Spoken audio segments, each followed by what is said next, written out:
ਸਾਰਿਆਂ ਨੂੰ ਸਤਿ ਸ਼੍ਰੀ ਅਕਾਲ। ਮੇਰਾ ਨਾਮ ਰਾਜਵੀਰ ਕੌਰ ਹੈ। ਮੈਂ ਬਾਬਾ ਨਾਮਦੇਵ ਸਰਕਾਰੀ ਸੀਨੀਅਰ ਸੈਕੰਡਰੀ ਸਕੂਲ ਘੁਮਾਣ ਜ਼ਿਲ੍ਹਾ ਗੁਰਦਾਸਪੁਰ ਵਿਖੇ ਬਤੌਰ ਪੰਜਾਬੀ ਅਧਿਆਪਿਕਾ ਸੇਵਾ ਨਿਭਾ ਰਹੀ ਹਾਂ। ਅੱਜ ਅਸੀਂ 11ਵੀਂ ਜਮਾਤ ਦੇ 94ਵੀਂ ਪੰਜਾਬੀ ਵਿਸ਼ੇ ਦੇ ਪਾਠਕ੍ਰਮ ਵਿੱਚ ਸ਼ਾਮਿਲ ਆਧੁਨਿਕ ਪੰਜਾਬੀ ਕਾਵਿ ਝਲਕਾਂ ਅਤੇ ਇਤਿਹਾਸ ਪੁਸਤਕ ਵਿੱਚ ਦਰਜ ਸੋਹਣ ਸਿੰਘ ਮੀਸ਼ਾ ਦੀ ਕਵਿਤਾ ਪ੍ਰਾਹੁਣੀ ਬਾਰੇ ਗੱਲਬਾਤ ਕਰਾਂਗੇ। ਸੋਹਣ ਸਿੰਘ ਮੀਸ਼ਾ ਦਾ ਜਨਮ 30 ਅਗਸਤ 1934 ਈਸਵੀ ਨੂੰ ਸਰਦਾਰ ਇੰਦਰ ਸਿੰਘ ਦੇ ਘਰ ਪਿੰਡ ਭੇਟ ਜ਼ਿਲ੍ਹਾ ਕਪੂਰਥਲਾ ਵਿੱਚ ਹੋਇਆ। ਆਪ ਨੇ ਪੰਜਾਬ ਯੂਨੀਵਰਸਿਟੀ ਕਾਲਜ ਹੁਸ਼ਿਆਰਪੁਰ ਤੋਂ 1957 ਵਿੱਚ MA ਅੰਗਰੇਜ਼ੀ ਪਾਸ ਕੀਤੀ। 1957 ਤੋਂ ਲੈ ਕੇ 1966 ਤੱਕ ਆਪ ਨੈਸ਼ਨਲ ਕਾਲਜ ਸਠਿਆਲਾ ਵਿੱਚ ਕਈ ਸਾਲ ਲੈਕਚਰਰ ਲੱਗੇ ਰਹੇ। 1966 ਤੋਂ ਲੈ ਕੇ 1985 ਈਸਵੀ ਤੱਕ ਆਪ ਆਲ ਇੰਡੀਆ ਰੇਡੀਓ ਜਲੰਧਰ ਵਿੱਚ ਪੰਜਾਬੀ ਪ੍ਰੋਗਰਾਮ ਦੇ ਪ੍ਰੋਡਿਊਸਰ ਰਹੇ। ਆਪ ਇੱਕ ਯਥਾਰਥਵਾਦੀ ਕਵੀ ਹਨ। ਵਿਅੰਗ ਵਿਧੀ ਅਤੇ ਆਧੁਨਿਕ ਭਾਵ ਬੋਧ ਨਵੀਂ ਕਵਿਤਾ ਵਿੱਚ ਆਪ ਨੂੰ ਵਿਸ਼ੇਸ਼ ਸਥਾਨ ਪ੍ਰਦਾਨ ਕਰਦੇ ਹਨ। ਦਸਤਕ, ਚੁਰਸਤਾ, ਕੱਚ ਦੇ ਵਸਤਰ ਆਪ ਦੇ ਕਾਵਿ ਸੰਗ੍ਰਹਿ ਹਨ। ਧੀਮੇ ਬੋਲ ਆਪ ਦੀਆਂ 94ਵੀਆਂ ਕਵਿਤਾਵਾਂ ਦਾ ਸੰਗ੍ਰਹਿ ਹੈ। ਸੋਹਣ ਸਿੰਘ ਮੀਸ਼ਾ ਦੀ ਕਵਿਤਾ ਅਗਾਂਹਵਧੂ, ਵਿਗਿਆਨਿਕ ਸੂਝ, ਯੁੱਗ ਚੇਤਨਤਾ ਆਦਿ ਗੁਣਾਂ ਦੀ ਧਾਰਨੀ ਹੈ। ਆਪ ਦੀ ਕਵਿਤਾ ਆਪੇ ਨਾਲ ਜਾਂ ਨਿਕਟੀ ਮਹਿਰਮ ਨਾਲ ਗੁਫ਼ਤਗੂ ਵਰਗੀ ਹੁੰਦੀ ਹੈ। ਆਪ ਨੇ ਆਪਣੀਆਂ ਕਵਿਤਾਵਾਂ ਵਿੱਚ ਮੱਧ ਸ਼੍ਰੇਣੀ ਦੇ ਯਥਾਰਥਕ ਜੀਵਨ ਨੂੰ ਚਿਤਰਿਆ ਹੈ, ਜਿੱਥੇ ਮਾਨਵੀ ਸੰਬੰਧ ਤਿੜਕ ਗਏ ਹਨ। ਆਪ ਅਜਿਹੇ ਸਮਾਜ ਸੱਭਿਆਚਾਰ ਨੂੰ ਕਟਾਕਸ਼ ਦਾ ਆਧਾਰ ਬਣਾਉਂਦੇ ਹਨ ਜੋ ਬਨੋਟੀ ਜੀਵਨ ਜਿਉਂਦੇ ਹਨ ਅਤੇ ਜਿੱਥੇ ਰਿਸ਼ਤੇ ਰਸਮੀ ਬਣ ਕੇ ਰਹਿ ਗਏ ਹਨ। ਆਪ ਦੀ ਕਵਿਤਾ ਵਰਤਮਾਨ ਵਿੱਚ ਵਿਚਰਦੀ ਹੋਈ ਭਵਿੱਖ ਵੱਲ ਸੰਕੇਤ ਕਰਦੀ ਪ੍ਰਤੀਤ ਹੁੰਦੀ ਹੈ। ਇਸ ਆਧਾਰ 'ਤੇ ਸੋਹਣ ਸਿੰਘ ਮੀਸ਼ਾ ਨੂੰ ਆਧੁਨਿਕਤਾਵਾਦੀ ਦ੍ਰਿਸ਼ਟੀ ਵਾਲਾ ਕਵੀ ਕਿਹਾ ਜਾ ਸਕਦਾ ਹੈ। 1986 ਈਸਵੀ ਵਿੱਚ ਸੋਹਣ ਸਿੰਘ ਮੀਸ਼ਾ ਅਕਾਲ ਚਲਾਣਾ ਕਰ ਗਏ। 11ਵੀਂ ਜਮਾਤ ਦੇ 94ਵੀਂ ਪੰਜਾਬੀ ਵਿਸ਼ੇ ਦੇ ਪਾਠਕ੍ਰਮ ਵਿੱਚ ਸੋਹਣ ਸਿੰਘ ਮੀਸ਼ਾ ਦੀ ਸ਼ਾਮਿਲ ਕਵਿਤਾ ਦਾ ਨਾਂ ਹੈ ਪ੍ਰਾਹੁਣੀ। ਇਸ ਕਵਿਤਾ ਵਿੱਚ ਕਵੀ ਨੇ ਘਰ ਵਿੱਚ ਲੜਕੀ ਪੈਦਾ ਹੋਣ 'ਤੇ ਘਰ ਦੇ ਵਾਤਾਵਰਨ, ਬੱਚੀ ਦੀ ਮਾਸੂਮੀਅਤ ਅਤੇ ਸਮਾਜਿਕ ਵਰਤਾਰੇ ਪ੍ਰਤੀ ਆਪਣੀ ਪ੍ਰਤੀਕਿਰਿਆ ਪੇਸ਼ ਕੀਤੀ ਹੈ। ਇਹ ਕਵਿਤਾ ਕਵੀ ਨੇ ਆਪਣੀ ਨਵ ਜੰਮੀ ਬੱਚੀ ਦੇ ਸੰਬੰਧ ਵਿੱਚ ਲਿਖੀ ਹੈ। ਕਵਿਤਾ ਹੈ: ਸਾਡੇ ਘਰ ਅੱਜ ਨਿੱਕੀ ਜਿਹੀ ਪ੍ਰਾਹੁਣੀ ਆਈ, ਬਿੱਟ ਬਿੱਟ ਤੱਕੇ, ਬੋਲ ਨਾ ਸਕੇ, ਨਾ ਸਾਡੀ ਸਮਝੇ, ਨਾ ਆਪਣੇ ਦਿਲ ਦੀ ਗੱਲ ਦੱਸੇ, ਤਿੱਖਾ ਤਿੱਖਾ ਰੋਵੇ, ਨਿੱਕਾ ਨਿੱਕਾ ਹੱਸੇ, ਸਾਡੇ ਘਰ ਦੀਆਂ ਰਸਮਾਂ ਵੇਖ ਜਿਵੇਂ ਘਬਰਾਈ। ਕਵੀ ਸੋਹਣ ਸਿੰਘ ਮੀਸ਼ਾ ਕਹਿੰਦੇ ਹਨ ਕਿ ਸਾਡੇ ਘਰ ਇੱਕ ਨਿੱਕੀ ਜਿਹੀ ਪ੍ਰਾਹੁਣੀ ਭਾਵ ਬੱਚੀ ਆਈ ਹੈ। ਉਹ ਸਾਰਿਆਂ ਵੱਲ ਬਿੱਟ ਬਿੱਟ ਦੇਖਦੀ ਹੈ, ਪਰੰਤੂ ਬੋਲ ਨਹੀਂ ਸਕਦੀ। ਉਹ ਨਾ ਸਾਡੀ ਗੱਲ ਸਮਝਦੀ ਹੈ ਅਤੇ ਨਾ ਹੀ ਆਪਣੇ ਦਿਲ ਦੀ ਗੱਲ ਸਾਨੂੰ ਦੱਸਦੀ ਹੈ। ਉਹ ਤਿੱਖਾ ਤਿੱਖਾ ਰੋਂਦੀ ਹੈ ਅਤੇ ਨਿੱਕਾ ਨਿੱਕਾ ਹੱਸਦੀ ਹੈ। ਇਸ ਤਰ੍ਹਾਂ ਲੱਗਦਾ ਹੈ ਜਿਵੇਂ ਉਹ ਸਾਡੇ ਘਰ ਦੀਆਂ ਰਸਮਾਂ ਦੇਖ ਕੇ ਘਬਰਾ ਗਈ ਹੋਵੇ। ਔਖੀਆਂ ਵਾਟਾਂ ਕੱਟ ਕੇ ਖਬਰ ਨਹੀਂ ਹੈ ਕਿਹੜੇ ਦੇਸੋਂ ਰੱਬ ਦੀ ਘੱਲੀ ਸਾਡੇ ਘਰ ਅੱਜ ਨਿੱਕੀ ਜਿਹੀ ਪ੍ਰਾਹੁਣੀ ਆਈ। ਕਵੀ ਸੋਹਣ ਸਿੰਘ ਮੀਸ਼ਾ ਕਹਿੰਦੇ ਹਨ ਕਿ ਉਹ ਬੜੀਆਂ ਔਖੀਆਂ ਵਾਟਾਂ ਕੱਟ ਕੇ ਆਈ ਲੱਗਦੀ ਹੈ। ਪਤਾ ਨਹੀਂ ਰੱਬ ਨੇ ਉਸ ਨੂੰ ਕਿਹੜੇ ਦੇਸ਼ ਤੋਂ ਭੇਜਿਆ ਹੈ। ਸਾਡੇ ਘਰ ਵਿੱਚ ਅੱਜ ਇੱਕ ਨਿੱਕੀ ਜਿਹੀ ਪ੍ਰਾਹੁਣੀ ਆਈ ਹੈ। ਪੀੜਾਂ ਭੰਨੀ ਮਾਂ ਇਸ ਦੀ ਸ਼ਰਮਿੰਦੀ ਜਾਪੇ, ਦਿਸੇ ਉਦਾਸ ਉਸ ਨੂੰ ਹੋਰ ਦੀ ਆਸ।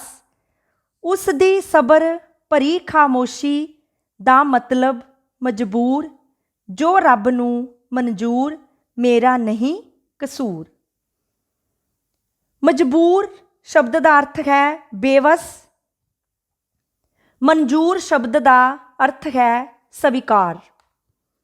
ਇਹਨਾਂ ਸਤਰਾਂ ਵਿੱਚ ਕਵੀ ਬੱਚੀ ਨੂੰ ਜਨਮ ਦੇਣ ਵਾਲੀ ਮਾਂ ਦੀ ਮਾਨਸਿਕ ਅਵਸਥਾ ਦਾ ਜ਼ਿਕਰ ਕਰਦੇ ਹਨ।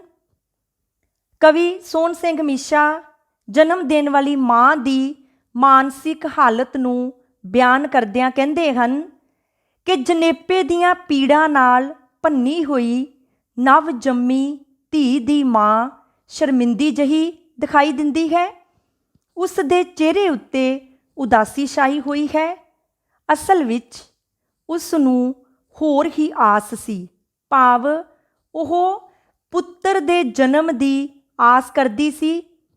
ਉਸ ਦੀ ਸਬਰ ਭਰੀ ਚੁੱਪ ਦੱਸਦੀ ਹੈ ਕਿ ਉਹ ਆਪਣੇ ਆਪ ਨੂੰ ਮਜਬੂਰ ਸਮਝਦੀ ਹੈ ਅਤੇ ਆਖ ਰਹੀ ਹੈ ਕਿ ਇਸ ਵਿੱਚ ਉਸ ਦਾ ਕੋਈ ਕਸੂਰ ਨਹੀਂ ਹੈ। ਜੋ ਰੱਬ ਨੂੰ ਮਨਜ਼ੂਰ ਸੀ ਸੋ ਹੋ ਗਿਆ। ਦਾਦੀ ਕਹੇ ਇਹ ਧਨ ਪਰਾਇਆ, ਇਸਨੇ ਲੈਣਾ ਪਿਛਲੇ ਜਨਮ ਦਾ ਕੋਈ ਉਧਾਰ। ਹੁਣ ਤੋਂ ਫਿਕਰ ਕਰੇ ਪਰਿਵਾਰ, ਕੁੜੀਆਂ ਵਧਣ ਕੌੜੀ ਵੇਲ ਦੇ ਵਾਂਗੂ, ਜੰਮੀ ਅੱਜ ਭਲਕੇ ਮੁਟਿਆਰ। ਢੂੰਡੋ ਇਸ ਲਈ ਹੁਣੇ ਪ੍ਰਾਹੁਣਾ, ਚੜ੍ਹ ਗਿਆ ਜਾਣੋ ਸਿਰ ਤੇ ਭਾਰ। ਪਰਾਇਆ ਸ਼ਬਦ ਦਾ ਅਰਥ ਹੈ ਬੇਗਾਨਾ। ਢੂੰਡੋ ਸ਼ਬਦ ਦਾ ਅਰਥ ਹੈ ਲੱਭੋ। ਇਸ ਵਿੱਚ ਕਵੀ ਨੇ ਕੁੜੀ ਦੇ ਜਨਮ ਲੈਣ ਤੇ ਉਸ ਦੀ ਦਾਦੀ ਦੇ ਉਸ ਸੰਬੰਧੀ ਭਾਵਾਂ ਨੂੰ ਰੂਪਮਾਨ ਕੀਤਾ ਹੈ। ਇਹਨਾਂ ਸਤਰਾਂ ਵਿੱਚ ਕਵੀ ਨੇ ਦਾਦੀ ਦੇ ਭਾਵ ਅੰਕਿਤ ਕੀਤੇ ਹਨ। ਕਵੀ ਸੋਹਣ ਸਿੰਘ ਮੀਸ਼ਾ ਕਹਿੰਦੇ ਹਨ ਕਿ ਸਾਡੇ ਘਰ ਵਿੱਚ ਆਈ ਪ੍ਰਾਹੁਣੀ, ਭਾਵ ਨਵ ਜੰਮੀ ਬੱਚੀ ਦੀ ਦਾਦੀ ਕਹਿੰਦੀ ਹੈ ਕਿ ਇਹ ਪਰਾਇਆ ਧਨ ਹੈ। ਇਸ ਨੇ ਸਾਡੇ ਕੋਲੋਂ ਪਿਛਲੇ ਜਨਮ ਦਾ ਕੋਈ ਉਧਾਰ ਲੈਣਾ ਹੈ। ਹੁਣ ਤੋਂ ਹੀ ਪਰਿਵਾਰ ਨੂੰ ਇਸ ਦੇ ਵਿਆਹ ਦਾ ਫਿਕਰ ਕਰਨਾ ਚਾਹੀਦਾ ਹੈ, ਕਿਉਂਕਿ ਕੁੜੀਆਂ ਕੌੜੀ ਵੇਲ ਵਾਂਗ ਵੱਧਦੀਆਂ ਹਨ। ਇਹ ਅੱਜ ਜੰਮੀ ਹੈ, ਭਲਕੇ ਇਸ ਨੇ ਮੁਟਿਆਰ ਹੋ ਜਾਣਾ ਹੈ। ਇਸ ਲਈ ਹੁਣੇ ਹੀ ਇਸ ਦੇ ਵਾਸਤੇ ਕੋਈ ਪ੍ਰਾਹੁਣਾ ਲੱਭੋ। ਸਮਝੋ ਕਿ ਇਹ ਸਾਡੇ ਸਿਰ ਉੱਤੇ ਭਾਰ ਚੜ੍ਹ ਗਿਆ ਹੈ। ਜੀ ਕਹਿੰਦਾ ਏ ਕਹਿ ਦਿਆਂ ਇਸ ਦੇ ਕੰਨੀ, ਤੇਰੇ ਹੱਥ ਵਿੱਚ ਇੱਜ਼ਤ ਸਾਡੀ। ਬੀਬੀ ਬਣ ਕੇ ਉਮਰ ਗੁਜ਼ਾਰੀ, ਵੇਖੀ ਦਿਲ ਦੀ ਗੱਲ ਨਾ ਮੰਨੀ। ਸਮਝਾ ਦੇਵਾਂ ਬੱਚੀਏ ਹੋ ਹੁਸ਼ਿਆਰ, ਜੱਗ ਦੀਆਂ ਉਂਝਾਂ ਹੁਣੇ ਤਿਆਰ। ਉਂਝਾਂ ਸ਼ਬਦ ਦਾ ਅਰਥ ਹੈ ਦੋਸ਼ ਜਾਂ ਤੁਹਮਤਾਂ। ਪਿਤਾ ਦੇ ਰੂਪ ਵਿੱਚ ਕਵੀ ਸੋਹਣ ਸਿੰਘ ਮੀਸ਼ਾ ਕਹਿੰਦੇ ਹਨ ਕਿ ਮੇਰਾ ਆਪਣਾ ਦਿਲ ਕਹਿੰਦਾ ਹੈ ਕਿ ਇਸ ਨਵ ਜੰਮੀ ਬੱਚੀ ਦੇ ਕੰਨਾਂ ਵਿੱਚ ਕਹਾਂ ਕਿ ਬੱਚੀ ਤੇਰੇ ਹੱਥ ਸਾਡੀ ਇੱਜ਼ਤ ਹੈ। ਬੀਬੀ ਰਾਣੀ ਬਣ ਕੇ ਉਮਰ ਗੁਜ਼ਾਰੀ, ਦੇਖੀ ਕਿਤੇ ਦਿਲ ਦੀ ਗੱਲ ਮੰਨ ਕੇ ਸਾਡੀ ਇੱਜ਼ਤ ਨਾ ਰੋਲ ਦੇਵੀਂ। ਮੈਂ ਇਸ ਨੂੰ ਸਮਝਾਉਣਾ ਚਾਹੁੰਦਾ ਹਾਂ ਕਿ ਤੂੰ ਹੁਸ਼ਿਆਰ ਹੋ, ਕਿਉਂਕਿ ਜੱਗ ਦੀਆਂ ਤੁਹਮਤਾਂ ਹੁਣ ਤੋਂ ਹੀ ਤਿਆਰ ਹਨ।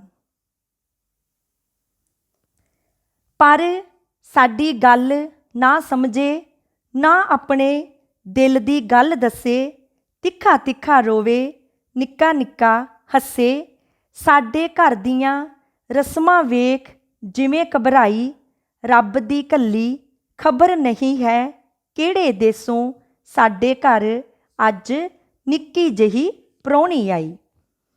ਕਵੀ ਸੋਹਣ ਸਿੰਘ ਮੀਸ਼ਾ ਕਹਿੰਦੇ ਹਨ ਕਿ ਨਵ ਜੰਮੀ ਬੱਚੀ ਆਪਣੀ ਮਾਂ, ਦਾਦੀ ਅਤੇ ਪਿਤਾ ਦੇ ਮਨ ਵਿੱਚ ਉਪਜੀਆਂ ਅਤੇ ਕਹੀਆਂ ਹੋਈਆਂ ਗੱਲਾਂ ਨੂੰ ਸਮਝਦੀ ਨਹੀਂ ਅਤੇ ਨਾ ਹੀ ਆਪਣੇ ਦਿਲ ਦੀ ਕੋਈ ਗੱਲ ਦੱਸਦੀ ਹੈ, ਸਗੋਂ ਤਿੱਖਾ ਤਿੱਖਾ ਰੋਂਦੀ ਅਤੇ ਨਿੱਕਾ ਨਿੱਕਾ ਹੱਸਦੀ ਹੈ। ਇੰਜ ਲੱਗਦਾ ਹੈ ਜਿਵੇਂ ਉਹ ਸਾਡੇ ਘਰ ਦੀਆਂ ਰਸਮਾਂ ਦੇਖ ਕੇ ਘਬਰਾ ਗਈ ਹੋਵੇ। ਸਾਡੇ ਘਰ ਵਿੱਚ ਅੱਜ ਇਹ ਨਿੱਕੀ ਜਿਹੀ ਪ੍ਰਾਹੁਣੀ ਆਈ ਹੈ, ਪਤਾ ਨਹੀਂ ਰੱਬ ਨੇ ਉਸ ਨੂੰ ਕਿਹੜੇ ਦੇਸ਼ ਤੋਂ ਸਾਡੇ ਘਰ ਭੇਜਿਆ ਹੈ।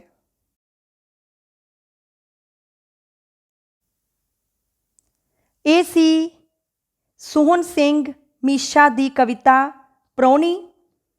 ਇਸ ਕਵਿਤਾ ਦਾ ਕੇਂਦਰੀ ਜਾਂ ਅੰਤਰੀਵ ਭਾਵ ਇਹ ਹੈ ਕਿ ਸਾਡੇ ਸਮਾਜ ਵਿੱਚ ਕੁੜੀ ਦੇ ਜਨਮ 'ਤੇ ਬਹੁਤੀ ਖੁਸ਼ੀ ਨਹੀਂ ਮਨਾਈ ਜਾਂਦੀ। ਕੁੜੀ ਨੂੰ ਜਨਮ ਦੇਣ ਵਾਲੀ ਮਾਂ ਇਸ ਨੂੰ ਆਪਣੀ ਆਸ ਦੇ ਉਲਟ ਹੋਈ ਗੱਲ ਦੇਖ ਕੇ ਸ਼ਰਮਿੰਦਗੀ ਅਨੁਭਵ ਕਰਦੀ ਹੈ। ਦਾਦੀ ਉਸ ਨੂੰ ਪਿਛਲੇ ਜਨਮ ਦਾ ਉਧਾਰ ਲੈਣ ਆਈ ਪਰਾਇਆ ਧਨ ਅਤੇ ਵਿਆਹ ਦਾ ਫਿਕਰ ਵਧਾਉਣ ਵਾਲੀ ਸਮਝਦੀ ਹੈ। ਪਿਤਾ ਉਸ ਤੋਂ ਆਸ ਕਰਦਾ ਹੈ ਕਿ ਉਹ ਵੱਡੀ ਹੋ ਕੇ ਉਸ ਦੀ ਇੱਜ਼ਤ ਦੀ ਸੰਭਾਲ ਕਰੇ। ਧੰਨਵਾਦ।